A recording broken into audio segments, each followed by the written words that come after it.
Welcome to our presentation on the Mediterranean diet, presented by the Credit Valley Family Health Team registered dietitians from the Diabetes Management Program. Today, we're presenting perhaps what is known as the best researched diet of all. The good news is that it's also delicious. Hopefully, this presentation will give you some idea on how to adopt at least some aspects of the Mediterranean diet into your lifestyle. On today's agenda, we'll be talking about the Mediterranean diet in 10 simple steps. We'll discuss the Mediterranean diet pyramid. We're going to talk about the latest Canadian alcohol guidelines. We're going to give you a variety of meal ideas. We'll review some commonly asked questions. We'll talk about herbs and some resources. The Mediterranean diet is defined as a traditional eating pattern found among populations living in the Mediterranean area during the 50s and 60s. If you've traveled to the area recently, you'll realize that the diet is not the same today, especially in touristy areas. So the health studies done on the Mediterranean diet have been done on the traditional version of the diet, just to be clear. And there's actually not one standard Mediterranean diet. At least 16 countries border the Mediterranean. Eating styles vary among these countries and even among regions within each country. However, there are some common elements which we'll be discussing today. The Mediterranean diet is a pattern of eating that offers many positive benefits, and it's not a restrictive diet. Rather, people in the Mediterranean enjoy the way they eat. That includes enjoying food with others and being more active, as you'll see soon. So it's more than just a diet, it's a lifestyle. The Mediterranean diet was first identified in longevity studies looking at populations with long lifespans and good health. No other dietary pattern has undergone such a comprehensive assessment of its cardiovascular effects. It was found that the Mediterranean diet reduces cardiovascular disease events by 30%, such as heart attack and stroke. So it's a diet that is highly recommended if it fits with your taste and lifestyle. Cardiovascular disease prevention in Canada is important given that statistics from 2023 show that this is the second most common cause of death in this country. Here's a question for you. What are the benefits of the Mediterranean diet? The answer is all answers are correct. It can actually lower your blood pressure, cholesterol, and blood sugar. It can reduce the risk of heart attacks and stroke. It can help to reduce inflammation. There is also the potential of weight loss, depending what was the diet that you started with. And it seems to be a good diet for brain health as well. Studies have been done in the area of depression, Alzheimer's, and memory. It is one of the dietary patterns recommended by Diabetes Canada guidelines and the Canadian Cardiovascular Guidelines because of the many health benefits it can provide. The good news is that even if you don't follow the whole diet, you can still benefit from making some modest dietary changes. And how would you rate your knowledge of the Mediterranean diet? Poor, fair, good, or very good? We'll see how this changes at the end of the presentation. Another question for you. How confident are you in your ability to implement the Mediterranean diet in your daily life? Do you have little confidence, or do you have a lot of confidence? You can compare this to your rating at the end of the presentation. One more question for you. Which meal best represents the Mediterranean style of eating? You've got your choices here from 1 to 4. We'll talk about the answer at the end of the presentation. Now let's review the Mediterranean diet in 10 simple steps. Step 1 is have more vegetables. Vegetables contain lots of heart-healthy nutrients like vitamins, minerals, fiber, and antioxidants. So fill half of your plate with vegetables at lunch and dinner and be creative. For breakfast, if you don't have any vegetables, include a fruit. The typical Mediterranean diet will have more than 4 servings of vegetables per day. Do you eat 4 servings or more vegetables each day? A serving is half a cup, as you can see in this image. Also, it's comparable to the size of a baseball. If it's a leafy green vegetable, then 1 cup is a serving. Now let's talk about some tips to increase vegetables in your diets. So one of the tips is keeping a container of colorful cut vegetables in the fridge ready to eat. You can also begin or end each meal with a salad.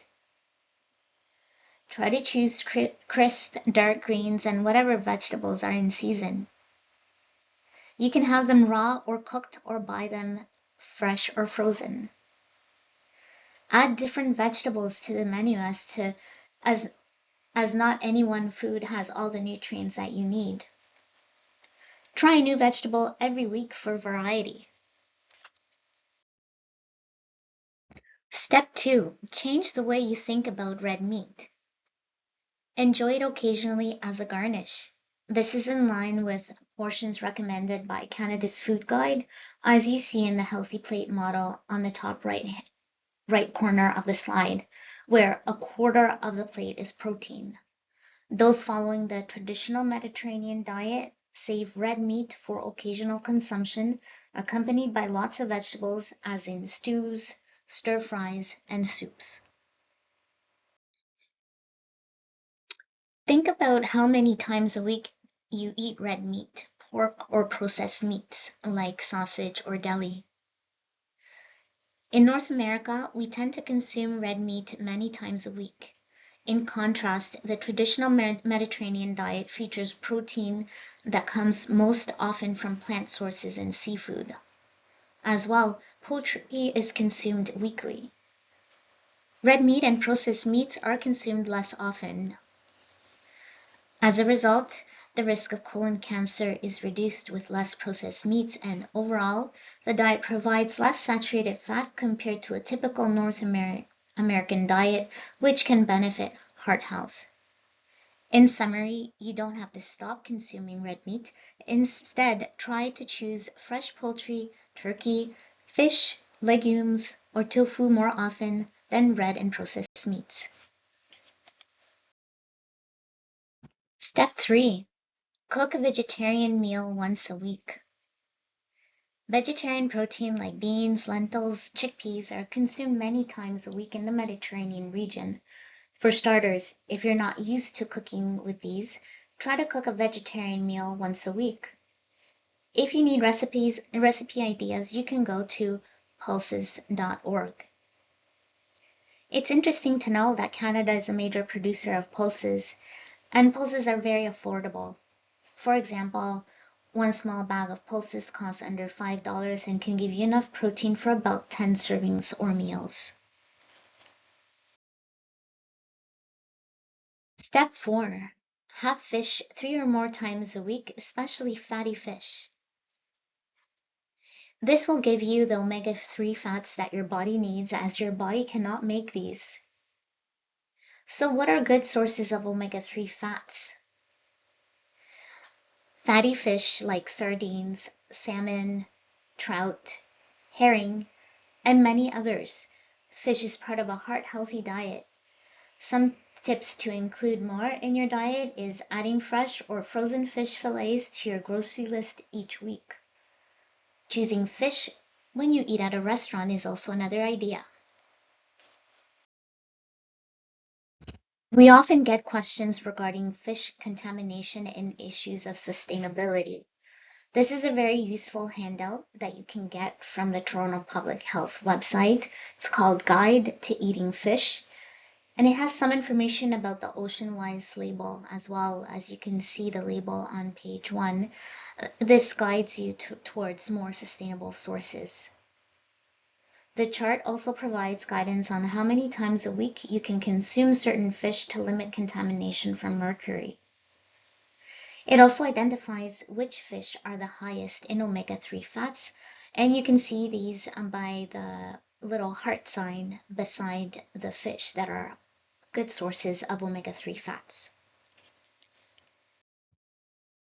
Step 5. Include healthy fats in your diet. Extra virgin olive oil is a staple of the Mediterranean diet. This is also the main oil that they use for cooking. We'll talk about other oils later on in the presentation. Other sources of healthy fats are fish, avocado, nuts, seeds, soy, tofu. Nuts are a great source of healthy fats, fiber, and vitamins, and are an important component of the Mediterranean diet. Eating nuts each week can help lower cholesterol, so the goal is to have at least 3 servings per week. How many servings of nuts per week do you have? One serving is about 1/4 of a cup or 1 ounce, as you can see in the picture. You can also imagine the size of a golf ball. Now, what are some ideas to include more nuts in the diet? So, one thing you can do is to keep a small container of unsalted nuts in your purse, bag, or car to snack on when you're not home. You can also add nuts to oatmeal at breakfast or sprinkling them on yogurts and salads. Step 6. For dessert, eat fresh fruit or have it between meals as a snack. Save baked sweets for a rare treat or a special occasion, as greater health benefits are linked to eating less of these once in a while foods. How many servings of fruit do you have per day? One serving is a medium fruit, or the size of a baseball, or half a cup. Fruits contain lots of heart-healthy nutrients like vitamins, minerals, fiber, and antioxidants, so they're an important part of the diet.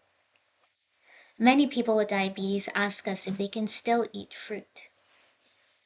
But what we tell people is that if you have diabetes and like fruit, you can have 3 fruit per day. Try spreading your fruit throughout the day rather than having a big bowl at one time. Step 7. Have whole grains more often instead of refined grains. Switch to whole grains. The fuller, nuttier taste of whole grains and their extra fiber can help you feel fuller for hours. Whole grains retain a lot of their nutrients and antioxidants compared to refined grains. What are some examples of whole grains that you know about? Some examples are barley, buckwheat, bulgur, farro, frike, millet, oats, brown rice, rye, spelt, and pasta. These are staples in the Mediterranean region. In comparison, North American staples are refined, such as white bread, white rice, white potato. Both white bread and white rice are high in glycemic index. That is, they increase your blood sugars quite quickly. Can I eat pasta if I have diabetes? A lot of people ask us if they can eat pasta, especially if they have diabetes. There are a lot of types of pasta on the market, so the effect that it can have on your body can vary. In general, pasta is a low to medium glycemic index food, meaning that it doesn't increase your blood sugars as much as other white greens. But you should cook it al dente. Al dente is when you cook it a bit less, so it's a bit firm when you bite on it. Cooking it al dente can reduce the GI of the pasta. Pastas that are made from durum wheat are also considered to be low in glycemic index most of the time, whether refined or not. Egg noodles and pasta made from legumes can be low in glycemic index as well. If you have diabetes, the best way to know for sure the effect of pasta on your blood sugars is to measure your sugars 2 hours after a meal. Step 8. Try flavoring your food with sofrito 2 or more times a week. Scientists have found that the combination of tomato, olive oil, garlic, and onion in sofrito increases the amount of natural bioactive components that may help to lower the risk of cardiovascular disease and cancer. Sofrito can be used to flavor fish, chicken, pasta, vegetables, and rice. To make this sauce, saute tomatoes, garlic, and onion or leek in a small amount of olive oil. Using these flavors may help you reduce the sodium in your diet if you have high blood pressure. Step 9. Avoid daily intake of butter or cream. Butter and cream are high in saturated fat. Eating too much saturated fat can increase your LDL or bad cholesterol.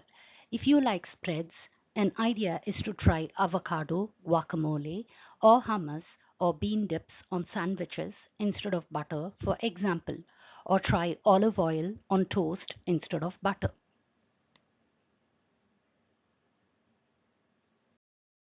Step 10. Limit sweet or sweetened beverages. Eating or drinking too much sugar can lead to health problems such as heart disease, diabetes, and stroke. Instead of sweet drinks, try drinking more water, unsweetened teas, or carbonated water. When it comes to beverages, natural sugars, example natural juice, are healthier than added sugar, example soda. Is it false or true? Not necessarily. All fruit juice, whether you make it yourself or buy it, is high in sugar. An 8-ounce serving of juice and cola both contains about 30 grams of sugar on average. That's almost 8 teaspoons. Plus, the missing ingredient to juice is fiber. The World Health Organization classifies sugar in juice as free sugars, just like the sugar in soda. This is because free sugars can easily enter your bloodstream to increase your blood sugar quite quickly in the absence of fiber. Heart and Stroke Foundation recommends that people reduce their intake of free sugars for better health. Studies show that drinking less juice, for example, no more than 5 ounces of juice a day, is linked to a lower risk of heart disease and stroke. So, a small amount of fruit juice seems to be okay, but too much sugar from all sources, including juice, is linked to poor health outcomes. It's better to eat your fruit than drink it. The Mediterranean way of living is enjoyable to many. It's more than just eating well, it's about moving more too. Whether it's gardening, walking with friends, or dancing, look for ways to be active that you can enjoy. As you know, in North America, we tend to sit for longer hours as our cities are not as walkable, the winters are cold, and many of us drive to wherever we need to go. So, finding time for activity is very important. Part of the Mediterranean diet lifestyle is also taking time to enjoy healthy foods with family, friends, neighbors, or coworkers. That is a great way to connect and add enjoyment to your life. It can provide many health benefits, including allowing us the opportunity to eat more mindfully and reduce stress in our lives. There is a handout from Diabetes Canada that you can use as a guide. The pyramid is a good visual guide to help you understand what to eat often, starting at the base of the pyramid to less often as you move towards the top of the pyramid. You will see that the red wine is not included. Please don't be disappointed. We do have to ask ourselves if it's acceptable to promote alcohol intake. Canadian guidelines on alcohol intake were updated in 2023. Let's look at what they recommend. Drinking less is better. The main message from the guidelines is drinking less is better, and that minimal intake, less than 1 to 2 drinks per week, or completely avoiding alcohol, is the recommendation for good health. Science updates meant that Canadian guidelines about alcohol needed to change in 2023. Key points from the new guidelines are shown here. There is a continuum of risk associated with weekly alcohol use, where the risks of harm is as follows. Zero drinks per week. Not drinking has benefits such as better health and better sleep. Standard drink, that's two standard drinks or less per week, you are likely to avoid alcohol related consequences for yourself or others at this level. 3 to 6 standard drinks per week, your risk of developing several types of cancer, including breast and colon cancer, increases at this level. 7 standard drinks or more per week, your risk of heart disease or stroke increases significantly at this level. Each additional standard drink radically increases the risk of alcohol related consequences. Also, consuming more than 2 standard drinks per occasion is associated with an increased risk of harms to self and others, including injuries and violence. No matter where you are on the continuum of your health, less alcohol is always better. What is a standard drink? A serving of standard drink would be beer 12 ounce, cider or cooler 12 ounce, wine 5 ounce, distilled alcohol 15 ounce. Now let's talk about some meal ideas. There is a 7-day meal plan on Diabetes Canada website shown here on the slide. Some ideas for breakfast are Greek yogurt, berries, and walnut, or shakshuka, which is eggs cooked with lots of tomatoes and onions, the sofrito recipe we saw earlier. If you click on the word shakshuka because it's highlighted in light blue, it'll take you to the recipe video. The foods on the menu are adapted to a Canadian audience, so it gives you some ideas on how to adapt to your diet. To summarize, we see that some common elements at breakfast, these include sources of whole grain, emphasizing vegetables at each meal, or having a fruit, and including a source of protein. Some other ideas for breakfast are shown here. I'll review them from left to right. Fool madammas is a special fava bean dish that can be slow cooked overnight. It's a staple protein packed breakfast in Egypt. The second image is sweet potato hash with eggs and herbs. Third one is Greek omelette with zucchini and mint. The fourth is Lebanese breakfast, whole grain bulgur cereal with fruit and nuts. Fifth is avocado toast with smoked salmon, fresh dill, and capers. Sixth is breakfast board with leftover vegetables, hummus, tabbouleh, small portion of cheese, and pita. The Diabetes Canada website also has lunch and dinner and links to recipes. Common elements to include at lunch and dinner are a source of whole grain, including a lot of vegetables, including a source of protein. In this meal plan, at least 3 lunches included plant protein. Fish was included 2 times a week and chicken once. Some other examples of meals are shown here and will hopefully inspire you. Going clockwise and starting at the top left corner, we have white fish with roast garlic and lentils, kale, beet, barley, and chickpea power bowl, a North American style dish with Mediterranean ingredients, salad niçoise, salad with olives, tuna, eggs traditionally made in Nice, and Tuscan kale vegetable soup or minestrone. Here, clockwise again, the first two pictures are Ukrainian and Mediterranean black eye pea salad with mint and dill. Then you have the garbanzo a la Navarra, a Spanish chickpea soup with a roasted red pepper sauce. And then you have the baked white fish with ratatouille.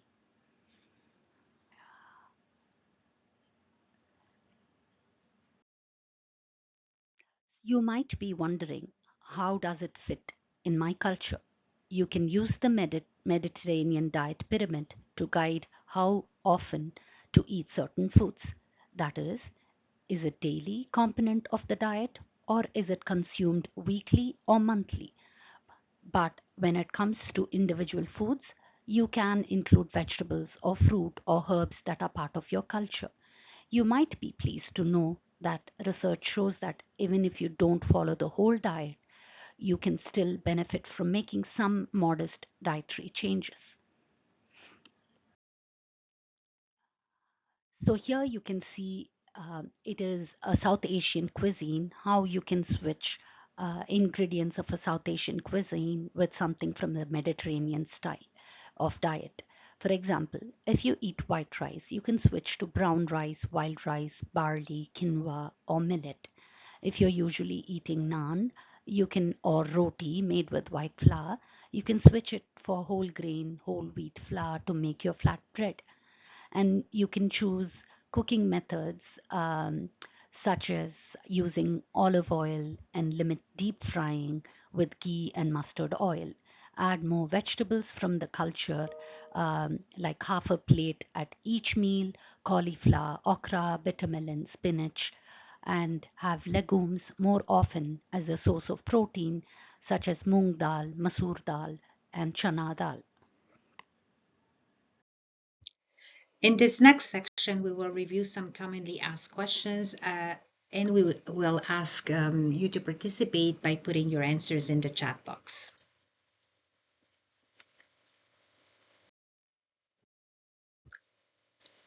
So the Mediterranean diet recommends 4 tablespoons or more of extra virgin olive oil each day. Is it true or false? So the answer is true. The Mediterranean diet is not considered a low-fat diet. Because the Mediterranean diet is a bit higher in fat than a low-fat diet, people often ask if it could cause weight gain. The answer to this question is yes. It can cause weight gain if it's not part of a healthy, balanced diet and there is no regular activity. Remember, regular activity is part of the Mediterranean way of living. Otherwise, follow the Diabetes Canada recommendations of just adding the size of the tip of your thumb as added oil at each meal.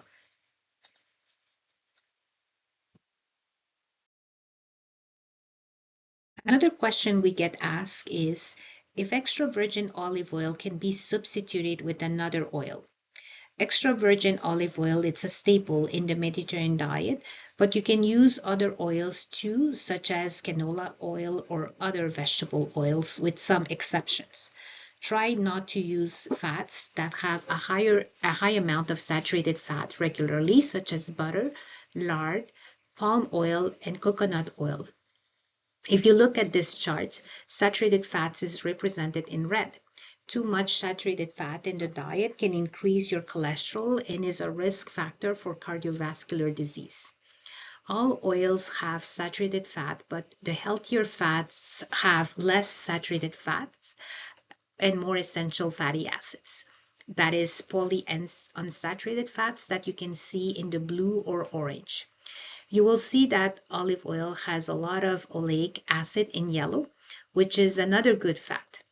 It is believed that extra virgin olive oil's benefits might also be due to its bioactive polyphenols, which are plant compounds that scientists think are contributors to the cardiovascular health benefits of the diet because of their anti-inflammatory properties. And if you do choose to have more olive oil, it's important to buy the extra virgin version and make sure it says cold press.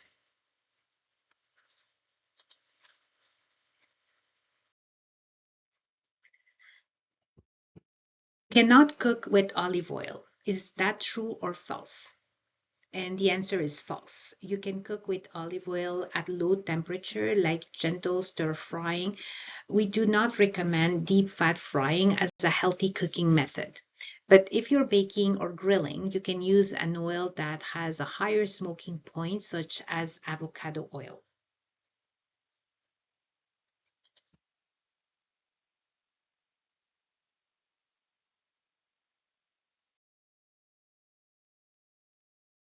A review question for everyone. In the Mediterranean diet, legumes like beans, lentils, or chickpeas are consumed daily, weekly, or monthly. And the answer is daily. In the Mediterranean diet, legumes are taken most days in mixed dishes or in soups or in salads. Consuming legumes as part of a balanced diet has been observed to reduce the risk of high blood pressure, type 2 diabetes, obesity, cardiovascular diseases, stroke, and high lipids in the blood. The presence of many phytochemicals, which are plant chemicals in legumes, also confer other health benefits to us, such as an enhanced protection against cancer and inflammation.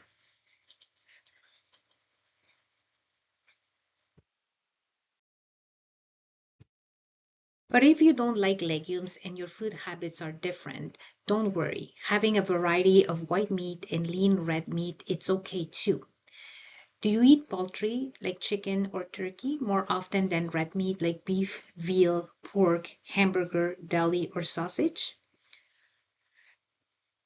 Everyone is different, and the idea is to cater to your health needs and food preferences. Moderation is a good tip for healthy eating. If you think you can benefit from making some changes to your diet, change one small thing at a time.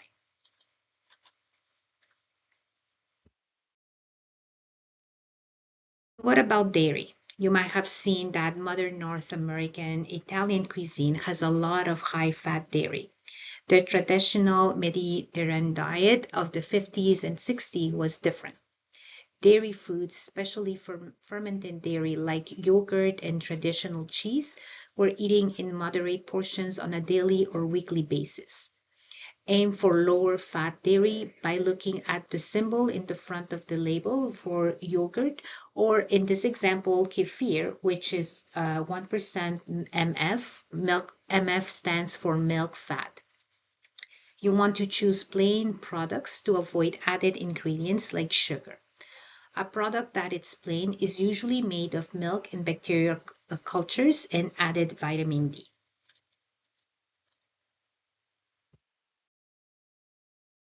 And what about shellfish or fish? So people also ask us about shellfish or fish and if they are both the same. Research shows that shellfish, for example shrimp, are high in dietary cholesterol but are not high in saturated fats.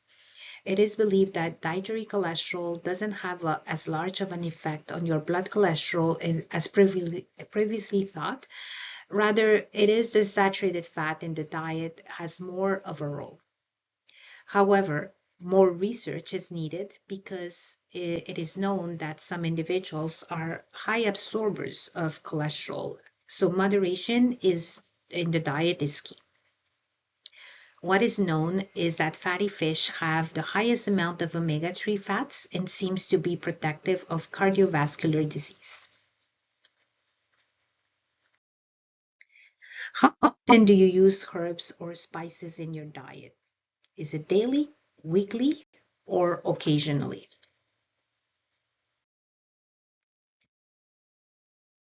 So research indicates that including herbs and spices daily in the diet, as we see in the Mediterranean diet and other cultures, may contribute to positive long-term health effects. Herbs and spices are a particularly rich source of phytochemical or plant chemicals that have been linked with a reduced risk of cardiometabolic disease, like heart disease and diabetes. Here are some examples of some herbs, and as you can see, there is basil, cumin, coriander. Any idea what the bottom right herb is? And you're right if you said oregano. And you can use them as for your salad dressing, chicken marinade, or tomato sauces.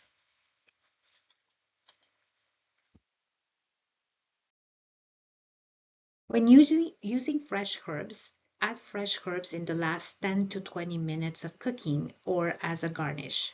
Fresh herbs are delicate and can lose flavor if cooked for too long. When baking at high temperature, fresh herbs can overcook easily. Be sure to follow the recipe instructions to avoid overcooking. So here are some other herbs as you can see. And can you guess what herb is in the top right corner? And you're right if you answer rosemary. So use this herb for seasoning meats, stews, soups, or also you can use it for tea.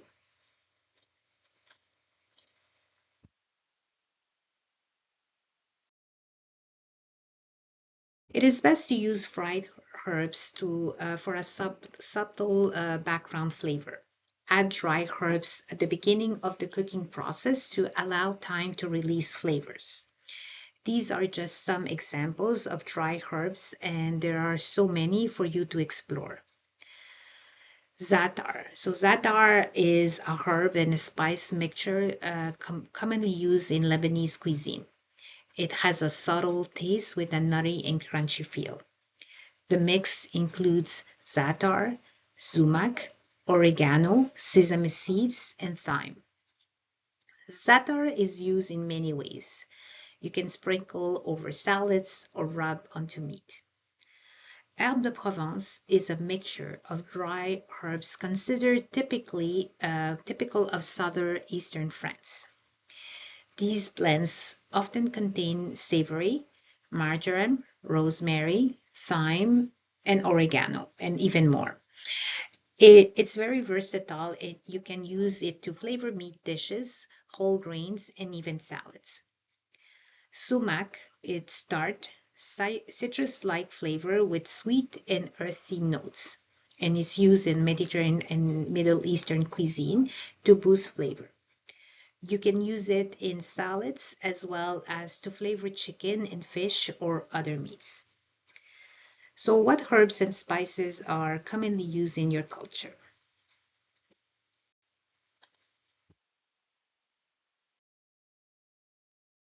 Fresh herbs retain higher level of nutrients compared to dry herbs. Even having some potted herbs in the kitchen can be simple and a useful way to add flavors to your food and help reduce the amount of salt that you use. If you're buying herbs from the store, you can store fresh herbs unwashed in the fridge by laying herbs on a damp paper towel. You can roll them up into the towel and store them in a bag or container and put them in a crisper drawer for up to 5 days. The cold air can reduce their shelf life.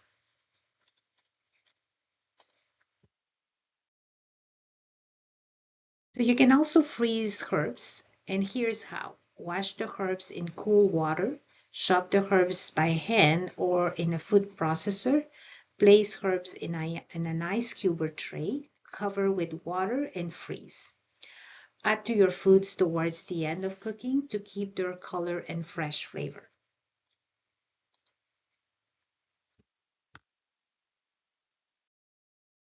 In summary, these are the following steps that you can do to follow a Mediterranean diet. Step 1, have more vegetables and herbs every day. Step 2, change the way you think about red meat. Use it occasionally as a garnish. Step 3, cook a vegetarian meal at least once a week. Step 4, have fish 3 or more times a week, especially fatty fish. Step 5, include healthy fats. Step 6, for dessert or as a snack, enjoy fresh fruit. Step 7, have whole grains more often instead of refined grains. Step 8, flavor your food with sofrito a few times a week. Step 9, avoid daily intake of butter or cream. Step 10, limit sweet or sweetened beverages. Another way of looking at the Mediterranean diet is this pyramid. The pyramid is a good visual guide to help you understand what to eat and how often, starting at the base of the pyramid with foods that you can eat at every meal, to less often as you move towards the top of the pyramid.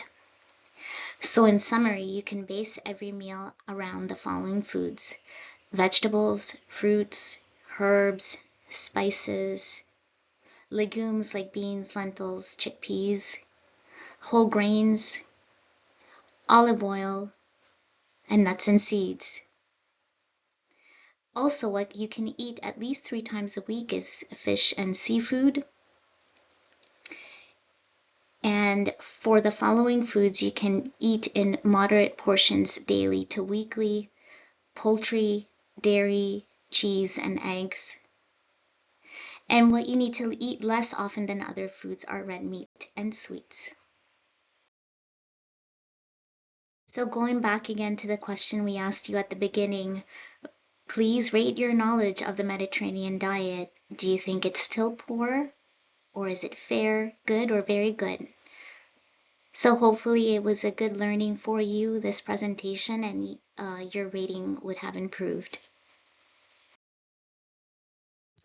The other question that we had asked was, how confident are you that you can make one or more changes recommended by the Mediterranean diet?